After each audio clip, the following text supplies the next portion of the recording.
Paul, while we're on the subject of the speaker said that you've had a history of inaccurate statements. There has been quite a bit of controversy over this newsletter that went out under your name. A number of comments that were perceived as racist, as inaccurate.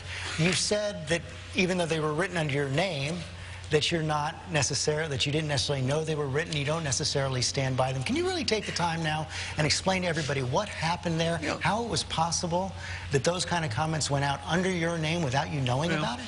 It's been explained many times, and there were things written 20 years ago approximately that I did not write. So concentrating on something that was written 20 years ago that I didn't write, is diverting the attention from most of the important issues. But the inference is obvious that, and you even bring up the word racial overtones. More importantly, you ought to ask me what my relationship is for racial relationships. And one of my heroes is Martin Luther King, because he practiced the libertarian principle of peaceful resistance and peaceful civil disobedience, as did Rosa Parks did. But also, I'm the only one up here and the only one in the Democratic Party that understands true racism in this country. It's in the judicial system, and it has to do with enforcing the drug laws. Look at the percentages.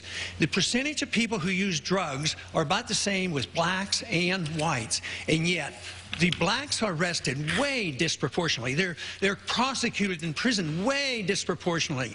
They get the death penalty way disproportionately. How many times have you seen a white rich person get the electric chair or get execution?